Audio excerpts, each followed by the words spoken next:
Saya Suparyadi dari SMA Negeri 1 Serandurung, Kabupaten Tapanuli Tengah. Pada kesempatan kali ini saya akan membuat infografis dari dasar pemikiran Ki Hajar Dewantara yang berkenaan dengan pendidikan.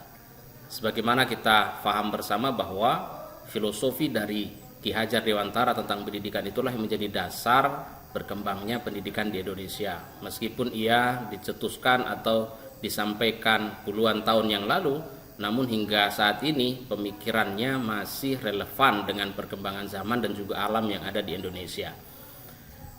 Ada beberapa hal yang berkaitan dengan pemikiran Ki Hajar Dewantara mengenai pendidikan. Yang pertama bahwa pendidikan itu harus berpihak pada anak. Pendidikan yang ideal harus senantiasa berpihak pada anak, menghormati keunikan mereka dan mendorong perkembangan potensi secara holistik.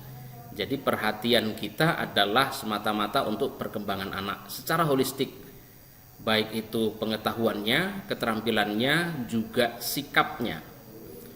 Kemudian yang kedua, bahwa pendidikan itu harus sesuai dengan kodrat zaman dan alam.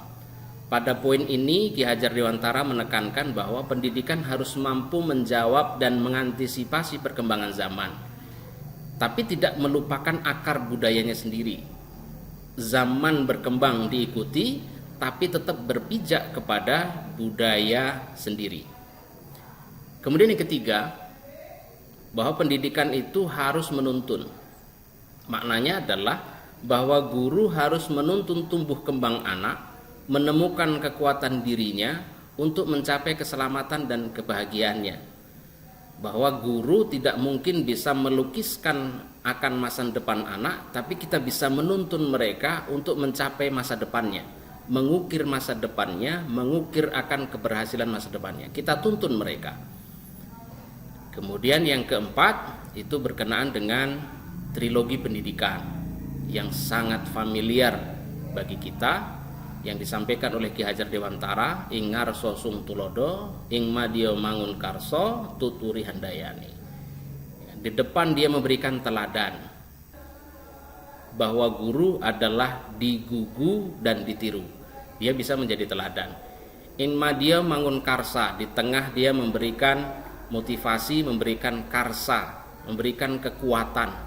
Kemudian yang terakhir adalah tuturi handayani, di belakang memberi dorongan, memotivasi mereka untuk maju, bahwa tantangan zaman pasti akan makin berat, maka mereka perlu mempersiapkan diri lebih maksimal untuk menghadapi perkembangan zaman itu.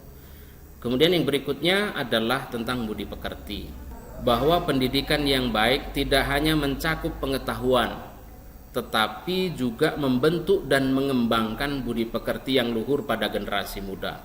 Dan ini harus menjadi perhatian yang serius, di mana kita paham bersama juga perkembangan teknologi, ilmu dan teknologi itu tidak jarang menggerus budi pekerti dari anak-anak. Mereka tidak lagi berkiblat kepada kebenaran, tapi berkiblat kepada keviralan atau keumuman yang biasa terdapat. Harusnya pendidikan bisa membiasakan yang benar, bukan membenarkan yang biasa. Kemudian yang terakhir adalah kesetaraan, bahwa pendidikan harus dapat diakses oleh semua lapisan masyarakat tanpa memandang status sosial, ekonominya maupun etnisnya.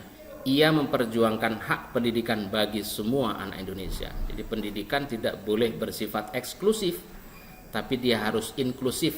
Semua orang rakyat Indonesia memiliki hak yang sama untuk mendapatkan pendidikan. Barangkali itu saja yang dapat saya sampaikan berkenaan dengan dasar pemikiran Ki Hajar Dewantara tentang pendidikan. Terima kasih.